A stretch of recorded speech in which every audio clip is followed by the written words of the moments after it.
Hey there, I'm Mitch, and this is the Oilers Zone. Let's start off with baseball. The boys played against Saginaw and beat them twice. This weekend, the boys team has an Oiler Invitational at 11 a.m. Good luck, guys. And for softball, the girls beat out Saginaw 23-0. Then this weekend, they are at the Saginaw Swan Valley Invite. Good luck, ladies. Next, the girls soccer team mercied Bay City Central 8-0. Maddie Brown scored a hat trick, and Caitlin Harbin put up 2 goals as well. This week's top story will be on one of Mount Pleasant's finest, an athletic trainer, a friend, an employee, my aunt, Marlene VanDyke. We will dive into the story of this unsung hero, and here's what she had to say.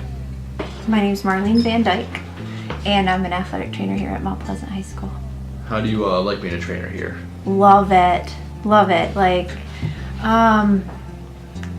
it's one of those things where I kind of just fell into it. Like, I didn't really know that I wanted to be an athletic trainer. And then coming to be here in such an amazing school, absolutely love it. I mean, it's so much fun. It's a lot of fun. How long have you been working here? I think this summer will be 14 years. How much does this school mean to you? I don't know if I can answer that. What? A ton. I mean, I literally call MP like my second family, because I'm here so much that the athletes, the coaches, the staff that I work with are pretty much my second family. So it's my life, and I bring my family into MP life. So it's definitely really important to me, and I love it. It's important to me. What's your favorite sport to watch? To watch? Here at MP, yeah. Hockey and football, I'd have to say. Hockey's pretty exciting. Got a lot going on. The only thing is that the rink is so cold, and I think it would be my top sport if I didn't freeze the whole time. But yeah, hockey's definitely one to watch, and football for sure. What is it like seeing all the athletes come and go? That part's hard, because I watch athletes come in as freshmen, and you can tell a freshman right off the bat. They're kind of insecure, not so sure, especially when they walk in the training room, because they haven't experienced athletic training yet. So experiencing that, coming into it, and then seeing them be kind of the shy, insecure freshman to, by the time they're a senior, this very secure athlete who's grown tremendously, very comfortable with themselves, and then to see them go even further, because I've been here for 13, 14 years. So to see them go away, go to college, come back and visit me, and then their siblings that come through. So been through a lot of families who've come through here, so have really gotten to know the families and then their siblings, and then so again, it's like my second family. It's home. So to see them kind of come and go, it's really awesome, because they're kind of like my kids. Watching them grow and blossom is really, really neat. What do you think about the regional championship game? What's not to think about the regional championship game? Awesome. The only thing is the semifinals, I think it is, we played my high school. So Muskegon High was where I graduated from. So that was a little like, I kind of got deemed the traitor, and it was a win-win because Muskegon was going to win or we were going to win, but I really wanted us to win. But just amazing kids, coaches, just everybody. Such a fun ride, that's for sure. What sport has the most injuries? Football. Yeah. Hands down, football for sure. Even when you watch, say, like hockey or soccer, you think, how do they get through that without any major injuries? I think that we get through a season and I think, oh my gosh, we made it without any major injuries. But then when you get into football, it's a weekly basis. We see quite a few injuries on a weekly basis in football. What is the most common injury you would see?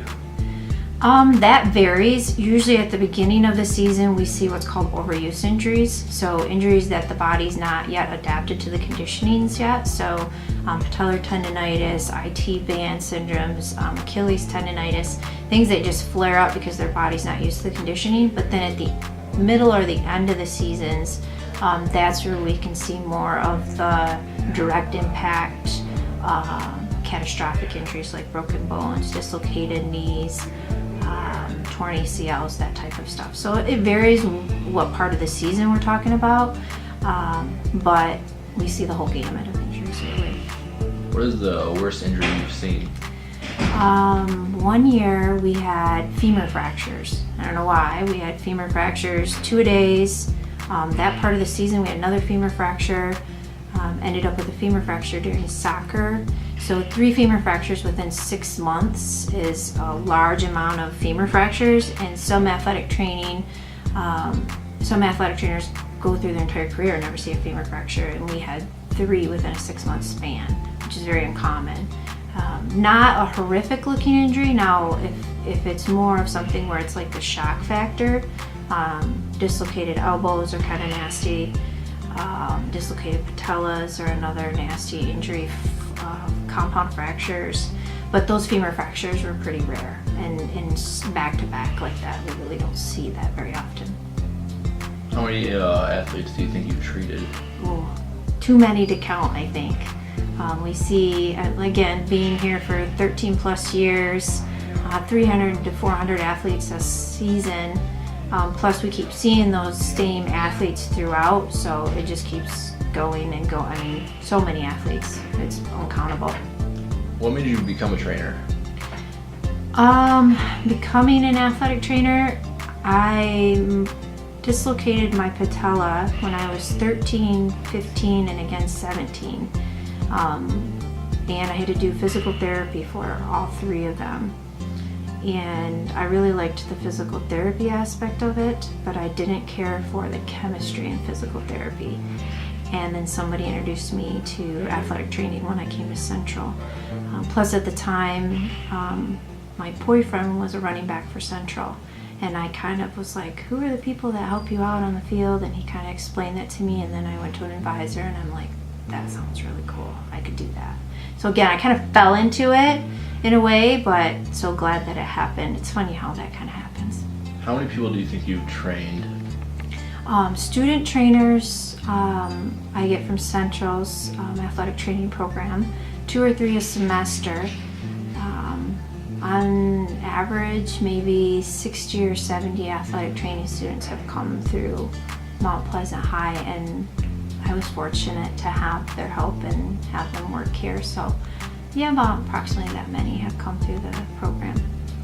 Really lucky to have them because it spreads me out to where I can help more people, having them available, and helps us just see more athletes and do more things. What advice do you have to students and athletes? This one's tricky, advice. So I guess life advice, work hard. There's a path that you're going to kind of follow, and you won't see it until you're a little bit older, but it kind of just falls into place. When I was younger, I wish I would have worked harder at sports and school, and I think it would have paid off threefold. So I guess the biggest thing, and to realize how fortunate, if you look around yourself and kind of see what's your life has presented to you, just be thankful for what you have and work hard in every aspect, no matter what you're dealt. If you work hard, you're going to succeed, no matter what you do. All right, what is the best memory you've had of Mount Pleasant High School? Memory, and as far as athletics goes, would definitely be the Kramer field goal when we played East Grand Rapids at Ferris State. But just in general, seeing the athletes blossom from, again, freshmen to seniors, and then go away to college, and then they come back and visit me, and just seeing them as adults, productive, healthy individuals who are doing great in life. I think that's the best of everything right there. I think it's safe to say Mount Pleasant wouldn't be the same without her. This has been the Oilers Zone, and as always, stay in the zone. Follow Oilers Zone on Twitter at Oilers Zone. Subscribe, like, and comment on our videos at youtube.com/OilersZoneShow. Also, like our page on Facebook at facebook.com/OilersZone. Check out our new Instagram page at Oilers Zone. Thank you.